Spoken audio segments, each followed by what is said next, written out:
In the far reaches of the galaxy, on a planet called Luminara, there existed a kingdom of aliens known as the Zephyrians. The Zephyrians were a tall, elegant species with shimmering silver skin and eyes that glowed like twin moons. They were a proud race, valuing strength, beauty, and power above all else. In their society, the royal family was revered, and the king and queen were seen as the epitome of Zephyrian perfection. But there was one member of the royal family who did not fit this mold: Princess Lyra. Lyra was born small, her stature barely reaching the knees of her towering siblings. Her skin, instead of the usual radiant silver, had a faint golden hue, and her eyes, though bright, lacked the intense glow of her kin. She was different, and in the eyes of the Zephyrians, different was unacceptable. From the moment she could walk, Lyra was ignored. Her parents, the king and queen, barely acknowledged her existence, focusing their attention on her older siblings, who were everything a Zephyrian royal should be. Her siblings, too, treated her as if she were invisible, laughing at her when she tried to join their games and leaving her behind when they went on royal outings. Lyra grew up in the shadows, her only companions the palace servants who took pity on her. She spent her days wandering the vast gardens of the palace, dreaming of a world where she would be accepted for who she was. But as the years passed, she began to lose hope. She was a princess in name only, a forgotten relic in a kingdom that valued perfection above all else. One day, everything changed. A human spaceship landed on Luminara. The Zephyrians had heard of humans before. They were a relatively new species in the galactic community, known for their curiosity and adaptability. But this was the first time a human had set foot on Luminara. The human, a young woman named Captain Elena Vega, had come to Luminara on a diplomatic mission. She was tall by human standards, with dark hair and eyes that sparkled with intelligence. She carried herself with confidence, and the Zephyrians were intrigued by her. They welcomed her with open arms, eager to learn more about this strange new species. As the Zephyrian king and queen hosted a grand banquet in Captain Vega's honor, Lyra watched from the shadows. She had never been allowed to attend such events, and she knew better than to try. But as she peered through the ornate doors of the banquet hall, she felt a pang of longing. She wanted to be a part of the world, to be seen and heard. As the night wore on, Captain Vega grew restless. She had been surrounded by Zephyrians all evening, and while they were polite, she couldn't shake the feeling that something was missing. She excused herself from the banquet and wandered the palace halls, hoping to find some peace and quiet. It was then that she stumbled upon Lyra. The tiny princess was sitting in the garden, her golden skin glowing softly in the moonlight. She looked up as Captain Vega approached, her eyes wide with surprise. "Who are you?" Lyra asked, her voice barely above a whisper. Captain Vega smiled. "I'm Captain Elena Vega.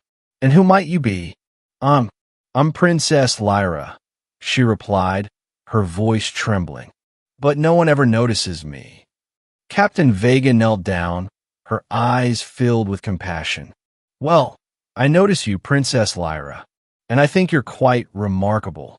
Lyra's heart swelled with emotion. No one had ever spoken to her like that before.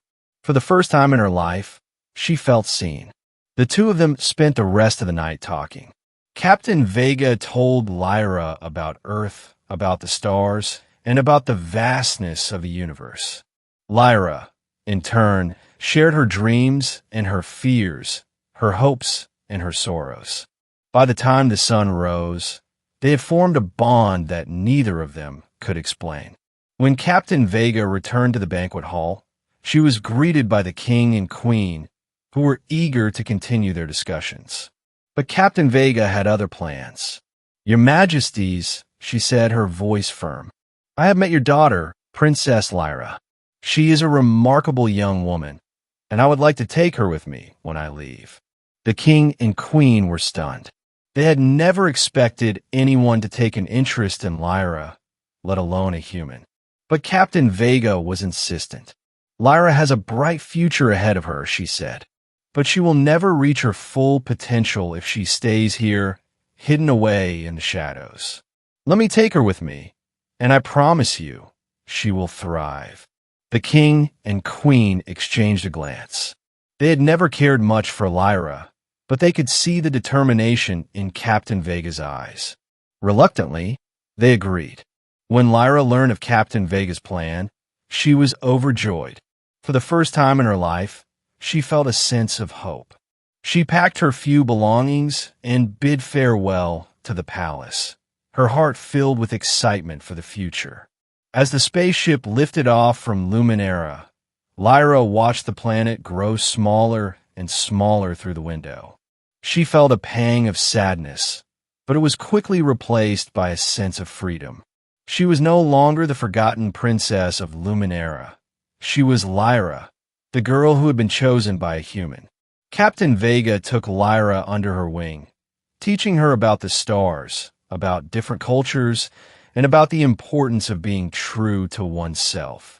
Lyra flourished under her guidance, her confidence growing with each passing day. She learned to pilot a spaceship, to speak multiple languages, and to navigate the complexities of the galactic community. But more importantly, she learned that she was worthy of love and respect, not because of her title or her appearance, but because of who she was inside. Years passed, and Lyra became a respected figure in the galactic community. She used her position to advocate for those who were different, to fight for equality and acceptance. She became a symbol of hope for those who had been cast aside, a reminder that even the smallest among us can make a difference. And though she never returned to Luminara, she never forgot where she came from. She carried the lessons she had learned on that tiny planet with her, using them to guide her on her journey through the stars. As for Captain Vega, she remained by Lyra's side, a constant source of support and encouragement. Together, they explored the universe, forging new alliances and building bridges between species. In the end, Lyra's story was not just one of survival, but of triumph. She had been ignored, cast aside, and forgotten, but she had risen above it all, thanks to the kindness of a human who had seen her for who she truly was.